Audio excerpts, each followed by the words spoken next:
الله والله والله والله الله والله.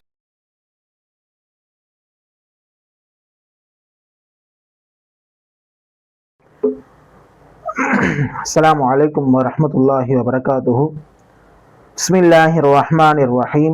الحمد لله رب العالمين. الصلاة والسلام على سيد الأنبياء والمرسلين.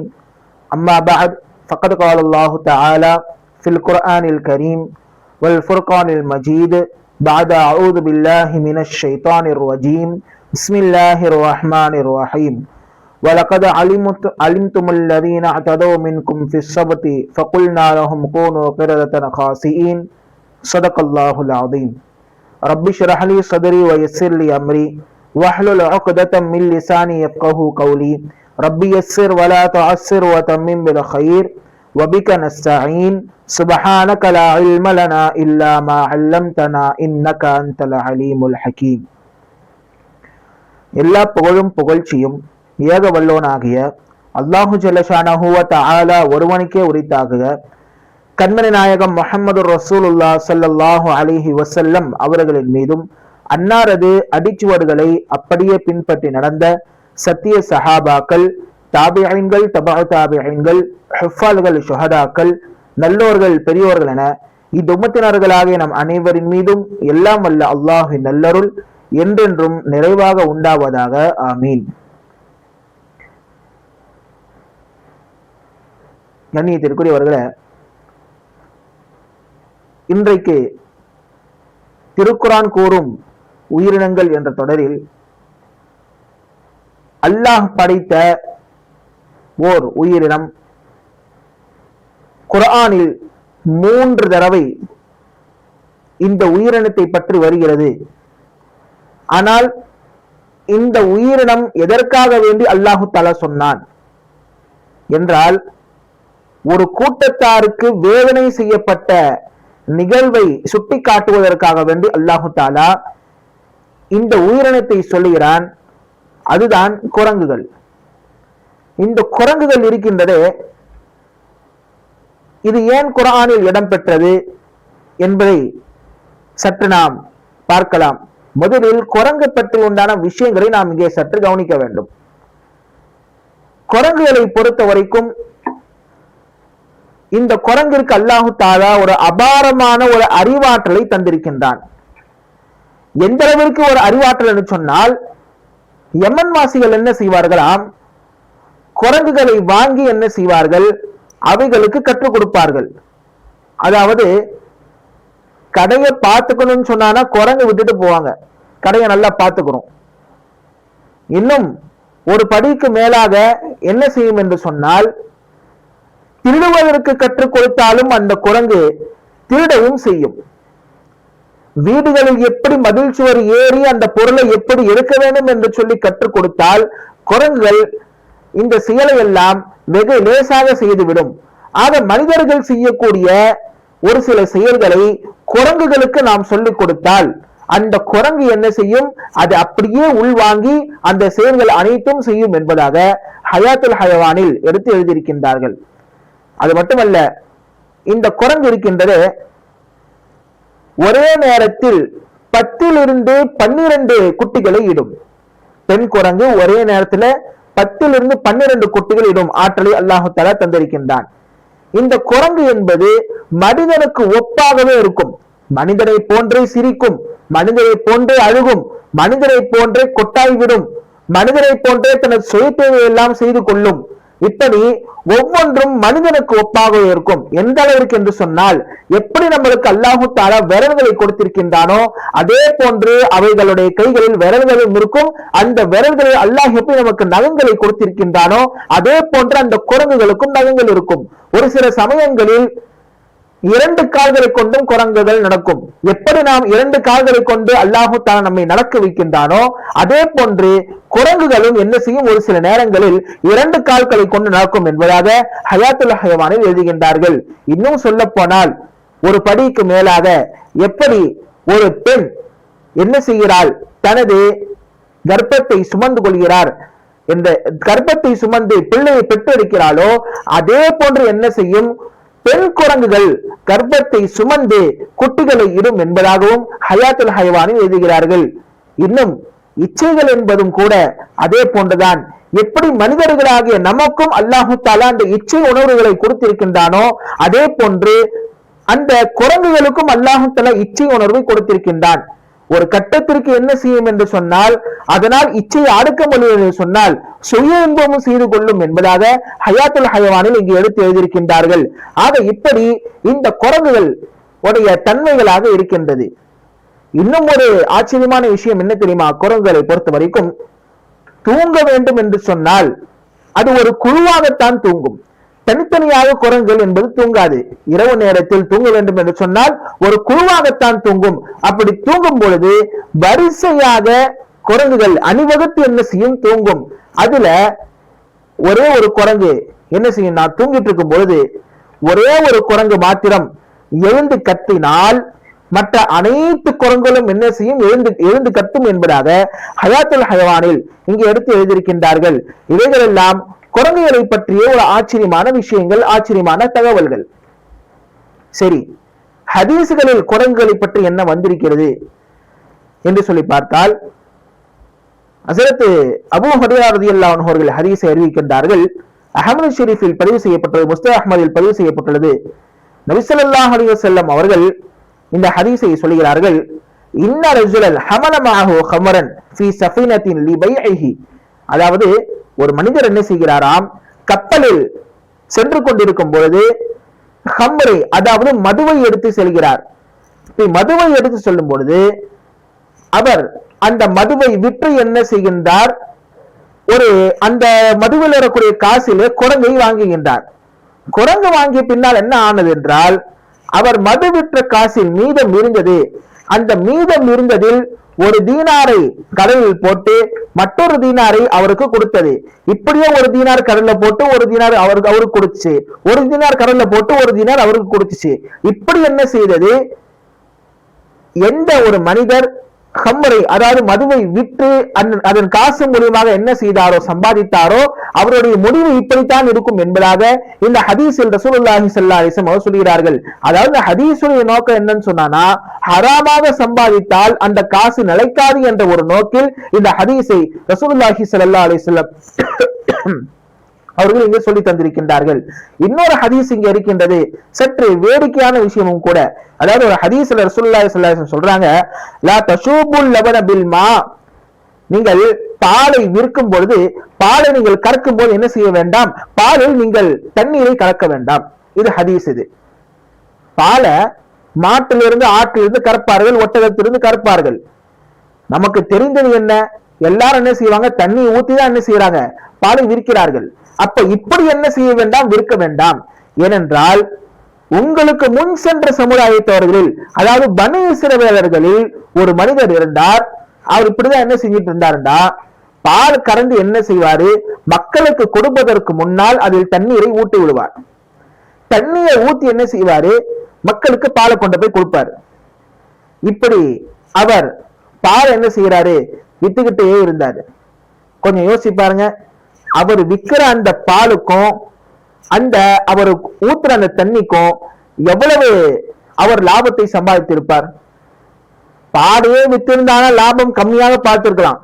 இது தண்ணியை ஊத்தி வித்ததால் பாலுடைய அளவு என்பது அதிகமாகிறது, லாபம் என்பதும் அதிகமாகும். அப்ப இவர் என்ன செஞ்சாரு? பால்ல தண்ணி ஊத்தி எல்லாத்துக்கும் என்ன செய்யறாரு? விற்கிறார். விட்டு என்ன ஆகுது சொன்னால், ஒரு குரங்கை வாங்குகிறார். குரங்கு வாங்கி கடல்ல என்ன செய்யறாரு? பயணம் செய்யறாரு. பயணம் செஞ்சுக்கிட்டே இருக்கும் பொழுது ஒரு கட்டத்தில் என்ன ஆனது என்று சொன்னால், அவருடைய தீனாருடைய ஒரு பை இருந்தது. நல்லா வெயிட்டா இருந்துச்சு தீனாருடைய பை. அதாவது அவர் சம்பாதித்த பை எல்லாம் அது. அப்ப அவர் சம்பாதிச்சு தீனாருடைய பொற்காசுகள் எல்லாம் அப்படி வச்சிட்டு இருக்காரு. அல்லாஹு தஆலா என்ன செய்யறாருன்னு சொன்னால், அந்த குரங்கின் மூலியமாக அந்த பால்காரருக்கு ஒரு பாடத்தை புகட்டுகிறான்.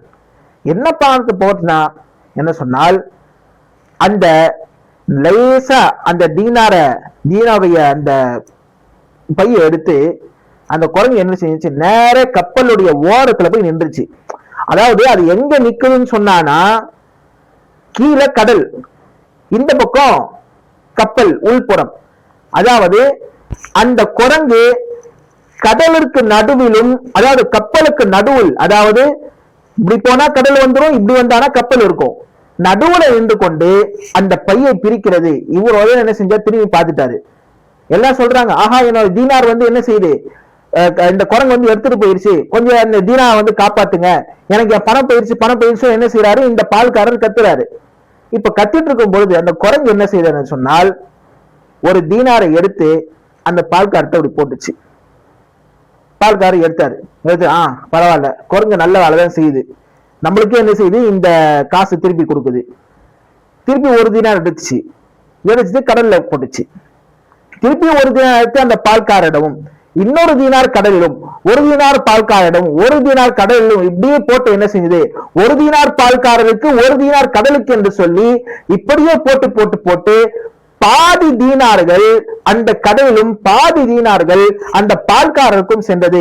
இந்த ஹதீஸை சொல்லுகிற ரசூலுல்லாஹி ஸல்லல்லாஹு அலைஹி வஸல்லம் அவர்கள் சொல்கிறார்கள், ஹத்தா பஸமஹா நிஸ்ஃபைன், அதாவது பாதி கடலிற்கும் பாதி அந்த பால்காரருக்கும் சென்றது. அப்ப ரசூலுல்லாஹி ஸல்லல்லாஹு அலைஹி வஸல்லம் சொல்கிறார்கள், அந்த குரங்கு எந்தெந்த காசு எல்லாம் எடுத்து கடல்ல போட்டதோ, தண்ணீரில் போட்டதோ, அவைகள் எல்லாம் தண்ணீரை கலந்து, அதாவது தண்ணீரின் மூலியமாக வந்த வருவாய்கள். அது தண்ணீரை கலந்து பாலை என்ன செஞ்சார், விட்டாருன்னு சொன்னோமா இல்லையா, அதன் மூலியமாக அவர் என்ன செய்திருக்கின்றார், அவர் அந்த லாபத்தை சம்பாதிக்கின்றார். அது எல்லாம் தண்ணியோட தண்ணீரா போய்விட்டது. வசமனுல் லபனி ஃபிஸ் ஸஃபீனா, அவர் உண்மையான பாலை விட்டார் அல்லவா, அந்த பாலிற்குண்டான தொகை மட்டும் கப்பலில், அதாவது அவரிடத்தில் கொடுத்தது என்பதாக ரசூலுல்லாஹி ஸல்லல்லாஹு அலைஹி வஸல்லம் அவர்கள் இந்த ஹதீஸை சொல்கிறார்கள். ஆக இப்படி குரங்குகளை வைத்தும் கூட அல்லாஹ் தஆலா என்ன செய்வான், நமக்கு ஒரு நல்ல பாடத்தை கற்று தருவான். இந்த ஹதீஸ்கள் மூலமாக நாம் தெரிய வேண்டிய விஷயம் என்னவென்று சொன்னால், அல்லாஹ்விற்கு பிடிக்காத காரியங்களை செய்தால், அதிலும் ஹராமான காரியங்களை செய்தால் அல்லாஹு தஆலா எப்படி வேண்டுமானாலும் அல்லாஹ் நம்மை தண்டிப்பான்.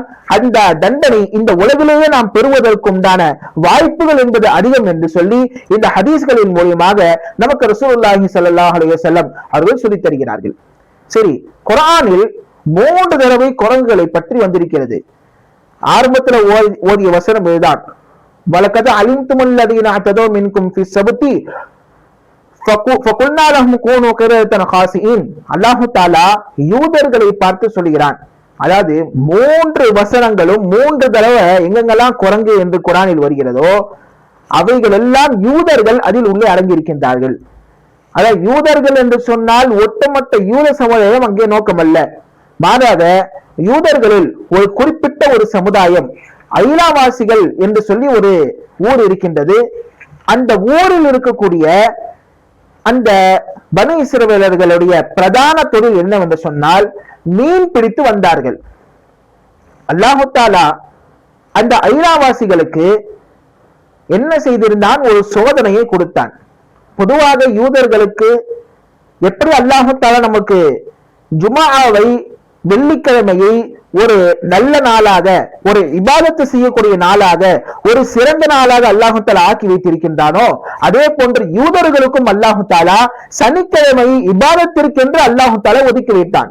அதில் ஒரு கடினமான சட்டம் என்னவென்றால், அல்லாஹ் தஆலா சொல்லிவிட்டான், நீங்கள் அந்த சனிக்கிழமை முழுவதும் என்னை தான் நீங்கள் வணங்க வேண்டும், வேற எதுவும் என்ன செய்யக்கூடாது, உலக அலுவல்களிலும் கூட நீங்கள் என்ன செய்யக்கூடாது, ஈடுபடக்கூடாது என்று சொல்லி அல்லாஹ்வுடைய கட்டளை. இப்படி இருக்கக்கூடிய நேரத்தில் அல்லாஹ் என்ன செய்கின்றான், இந்த ஐலாவாசிகளை சோதிக்கின்றான். பனு இஸ்ரவேலர்களில் ஐலாவாசிகள், அதாவது ஐலா என்ற ஊர் எங்க இருக்குன்னு சொன்னானா, மத்தியன் என்ற நகருக்கும் தூர் சீனா மலைக்கும் மத்தியில் கடற்கரை ஓரம் இந்த ஐலா என்ற நகரம் இருக்கின்றது. ஆக இந்த ஊர்வாசிகளை அல்லாஹ் தஆலா என்ன செய்கின்றான், சோதிக்கின்றான். எப்படி? மீன்களை கொண்டு அல்லாஹ் தஆலா சோதிக்கிறான். அதாவது சனிக்கிழமை மட்டும் என்ன செய்யும் என்று சொன்னால், மீன்கள் துள்ளி துள்ளி மேல குதிக்கும். இதை பார்த்துட்டு ஆஹா மீன்லாம் துள்ளி துள்ளி குடிக்குது, நம்ம என்ன செய்யலாம், அடுத்த நாள் என்ன செய்யலாம், மீன் பிடிச்சி அந்த மீன்லாம் எடுத்துக்கலாம்னு பார்த்தானா ஞாயிற்றுக்கிழமை மீன் எதுவுமே இருக்காது. ஆனால் சனிக்கிழமை மட்டும் என்ன செய்யும், மீன்கள் எல்லாம் கரை வரைக்கும் வந்து உள்ளே செல்லும். இதெல்லாம் பார்த்துக்கிட்டு இருக்கும் பொழுது என்னடா இது, சனிக்கிழமை மட்டும் என்ன செய்யுது, மீன் துள்ளி துள்ளி வந்து குதிக்குது, மற்ற நாட்கள்ல என்ன செய்ய மாட்டேன், மீன் வந்து நமக்கு அவ்வளவு கிடைக்க மாட்டேங்குது அப்படின்னு சொல்லி ஒன்றான யோசிட்டு இருக்கும் போதுதான் ஷைத்தான் என்ன செய்கின்றான், அவர்களுக்கு ஒரு ஆலோசனை கொடுக்கின்றான்.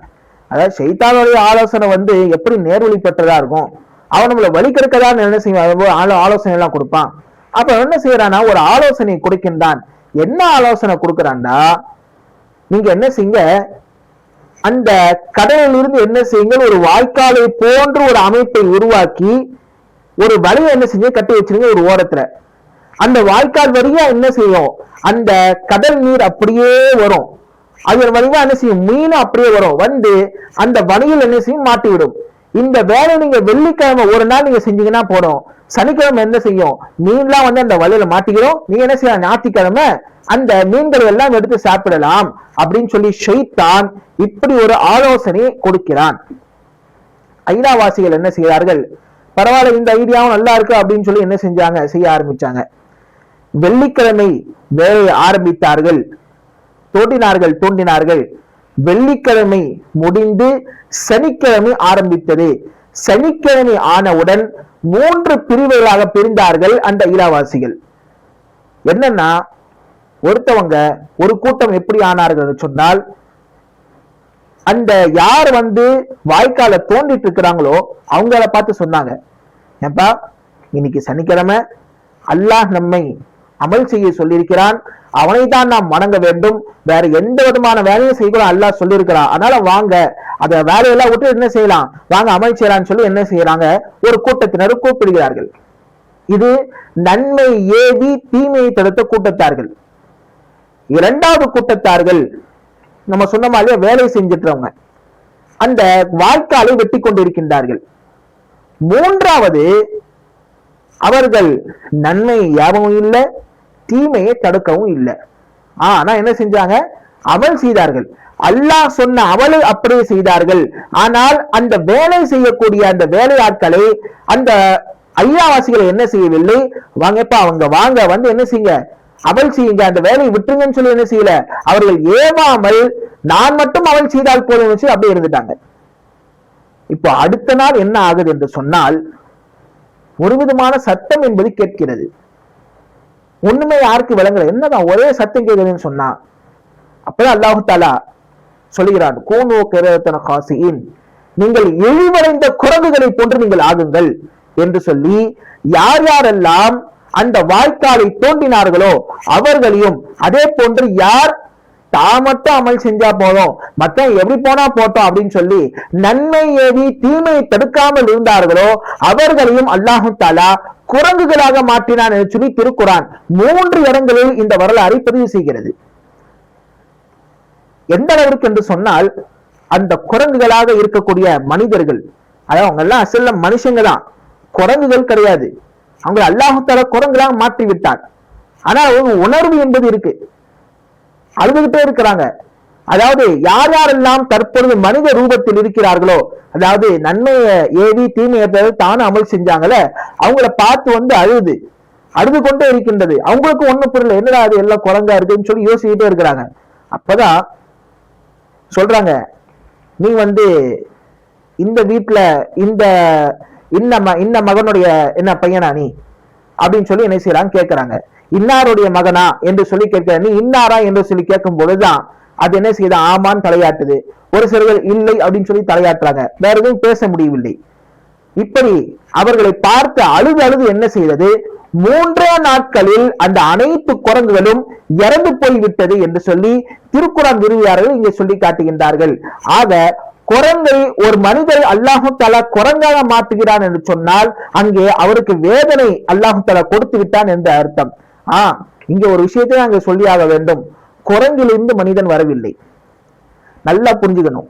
ஏன்னா இங்க சயின்ஸ் படி என்ன சொல்வார்கள், இந்த குரங்கிலிருந்து என்ன செஞ்சா மனிதன் வந்தான். சார்லஸ் டார்வின் வந்து என்ன சொல்லியிருப்பாராம், குரங்குல இருந்தா மனுஷன் வந்திருக்கான் அப்படின்னு சொல்லி சொல்லியிருப்பாரு. உண்மையில் குரங்கிலிருந்து அல்லாஹு தாலா மனிதனை வரவேற்கவில்லை. குர்ஆன் தெளிவாக சொல்லுகிறது, நாம் மனிதனை மண்ணில் இருந்து படைத்தோம் என்று சொல்லி குர்ஆன் சொல்லுகிறது. அதுதான் உண்மையான விஷயம். குரங்கிலிருந்து மனிதன் வந்தவன் அல்ல. ஏனென்றால் மனிதன் என்பவன் ஒரு உயர்ந்த படைப்பு. அந்த மனிதனுக்கென்று ஒரு சில சிறப்புகளை அல்லாஹு தாலா கொடுத்திருக்கின்றான். ஆனால் குரங்கை அல்லாஹு தாலா குர்ஆனில் எதற்காக என்று சொல்கிறார் என்று சொன்னால், இழிவடைந்த குரங்கையாக மாற்றினோம் என்று சொல்லி அந்த ஐலாவாசிகளை பார்த்து சொல்கிறார். ஆக இழிவும் கண்ணியமும் ஒரு இடத்தில் ஒன்று சேருமா என்று சொன்னால் ஒன்று சேராது. ஆக மனிதன் என்பவன் மண்ணிலிருந்து படைக்கப்பட்டவன் தான், அவன் குரங்கிலிருந்து வந்தவன் அல்ல என்று சொல்லி இஸ்லாம் சொல்லுகிறது. ஒருவேளை இதை மறுத்தால், எந்த கருத்தை மறுத்தால், அதாவது மனுஷன் என்ன இல்லை, மண்ணால படைக்கப்படல, எங்க சார்லஸ் டார்வின் சொன்ன மாதிரி குரங்குதான் வந்தாரு அப்படின்னு சொல்லி அந்த ஒரு நம்பிக்கை ஏதாவது ஒரு முஸ்லிமுக்கு இருந்தால் அவர் குர்ஆனுடைய வசனத்தை மறுத்து விட்டார் என்று அர்த்தம். நன்றாக புரிந்து கொள்ள வேண்டும். ஆக ஒருவேளை குரங்கிலிருந்தா மனுஷன் வந்தா அப்படின்னு சொன்னா வேணா என்ன செஞ்சிருக்கலாம், குரங்கிலிருந்து வந்திருக்கலாம். அல்லாஹ் என்ன செய்யல, மனிதர்களை இதை போன்று ஒரு இழிவான படைப்பிலிருந்து கொண்டு வரவில்லை என்பதை நாம் இங்கே புரிந்து கொள்ள வேண்டும். ஆக இவைகள் தான் குரங்குகளை குறித்து குர்ஆனில் வந்திருக்கின்றது. சரி, குரங்குகளுக்கென்று ஒரு குறிப்பான ஒரு சில விஷயங்கள் இருக்கின்றது. என்னவென்று சொன்னால், அதாவது குரங்குகளுடைய தோலை மரத்தில் தொங்க விட்டு விட்டால், அதாவது ரொம்ப பிளேஸ், அந்த இருக்கிற இடம் ரொம்ப குளிர்ச்சியானதாக இருக்கிறது, குளிர்ச்சியான இடத்தில் அந்த குரங்குடைய தோலை தொங்க விட்டு விட்டால் குளிரிலிருந்து நாம் என்ன செய்யலாம், பாதுகாக்கப்படலாம். அது மட்டுமல்ல, குரங்குடைய தோலை எடுத்து ஒரு சல்லடையை போன்ற ஆக்கி விவசாய நிலத்தில் நாம் போட்டு விட்டால் அதில் விளைச்சல்கள் என்பது நன்றாக வரும். அது மாத்திரம் இல்லாமல் வெட்டுக்கிளியுடைய தொல்லைகள் என்பது இருக்காது என்று சொல்லி ஹயாத்துல் ஹயவானில் எழுதியிருக்கின்றார்கள். அது மட்டுமல்ல, குரங்கிற்கு அல்லாஹு தஆலா ஒரு புத்திசாலித்தனமான ஒரு அறிவாற்றலை கொடுத்திருக்கின்றான். என்னவென்று சொன்னால், ஒரு விஷம் கலக்கப்பட்ட உணவை குரங்கு பார்த்து விட்டால் குரங்கு பயப்பட்டு என்ன செய்யும், அந்த உணவை பார்த்துட்டு ஓடியே போய் சாப்பிடாது. இது அல்லாஹு தஆலா குரங்குகளுக்கு கொடுத்த ஒரு அற்புதமான ஒரு அறிவாற்றல். ஒரு பிரபலமான ஒரு சம்பவம் சொல்வார்கள். அதாவது ஒரு ஊர்வாசி உணவுகளை எல்லாம் என்ன செஞ்சான், குரங்குகள் என்ன செஞ்சிச்சு, சாப்பிட்டுக்கிட்டே இருந்துச்சு. ஊர்வாசிகள் குரங்கை தரத்துவார்கள். சும்மா நம்ம உணவெல்லாம் எடுத்து சாப்பிடு அப்படின்னு சொல்லி என்ன செய்வாங்க, துரத்திக்கிட்டே இருப்பாங்க. அப்புறம் இந்த ஊர்வாசிகள் எல்லாம் சேர்ந்து என்ன செஞ்சாங்கன்னா ஒரு மசூரா செஞ்சாங்க. என்ன ஒரு ஆலோசனை செஞ்சாங்கன்னா, நாமளே என்ன செய்வோம், ரொட்டியில என்ன செய்யலாம், விஷத்தை கலந்து அங்கங்க வச்சிருவோம், குரங்கு என்ன செய்யட்டும், அதுவா சாப்பிட்டு என்ன செஞ்சிடும், அதுவா செத்து போயிடும் அப்படின்னு சொல்லி ரொட்டியில் விஷத்தை எல்லாம் கலந்து அங்கங்க என்ன செய்யறாங்க, ஊர் ஃபுல்லா வச்சிருக்காங்க. இப்போ குரங்குகள் அந்த ஊருக்கு பாக்குது, என்னடா எப்பயுமே நம்ம வந்தானா என்ன செய்வாங்க, துரத்துவானுங்க, இப்ப அவங்களே என்ன செய்யறாங்க, வாண்டடா ரொட்டி வச்சிருக்கிறாங்களே அப்படின்னு சொல்லி குரங்குகள் அங்கே யோசிக்கிறது. அப்ப குரங்குல உள்ள ஒரு பெரிய குரங்கு, அதான் அதுல உள்ள அமீர் என்ன செய்யுது, மஷூரா செய்யுது. என்ன, ஏதாச்சும் ஒரு குரங்கு போய் என்ன செய்யணும், அந்த உணவை மோந்து பார்த்துட்டு வரணும், அவ்வளவு வேற எதுவும் செய்யக்கூடாது. அப்ப ஒரு குரங்கு மட்டும் என்ன செய்தது, ரொட்டியை மோந்து பார்த்தோன்னே கண்டுபிடிச்சிருச்சு, இதுல விஷம் கலக்கப்பட்டிருக்கு. விஷம் கலக்கப்பட்டது என்று தெரிந்தவுடன் நேராக குரங்குகள் என்ன செய்ததுன்னு சொன்னால் மலைகளை நோக்கி ஓடியது. மலைகளை நோக்கி ஓடியவுடன் திரும்ப அந்த ஊருக்கு வந்துச்சு. எப்படி வந்தது தெரியுமா, அந்த விஷம் கலக்கப்பட்ட உணவை சாப்பிட்டு இன்னொரு கையில என்ன வச்சிருக்குன்னு சொன்னா இலைகளை வச்சிருந்தது. இலைகள் எல்லாம் கொண்டு வந்தது. எதற்காக வேண்டி இலைகள் என்று சொன்னால் அந்த விஷம் முறிவுக்காக வேண்டி உள்ள இலைகள். அப்போ ஒரு கையில ரொட்டியை வச்சுக்கிட்டு ஒரு கையில இலையை வச்சுக்கிட்டு, ரொட்டி ஒரு கடி இலை ஒரு கடி, ரொட்டி ஒரு கடி இலை ஒரு கடி என்று சொல்லி இப்படி குரங்குகள் அந்த விஷ முறிவிற்கான மருந்தையும் கண்டுபிடித்து என்ன செய்தது சொன்னால் அந்த உணவை சாப்பிட்டது என்று சொல்லி இப்படி வரலாறுகள் எழுதுவார்கள். இது ஒரு பிரபலமான சம்பவம் கூட. ஆக இப்படி அல்லாஹ் தஆலா குரங்குகளுக்கு இப்படி ஒரு அபாரமான ஒரு அறிவாற்றலையும் அல்லாஹ் தந்திருக்கின்றான் என்பதை நாம் இங்கே ஹயாத்துல் ஹயவானில் எடுத்து நாம் பார்க்கலாம்.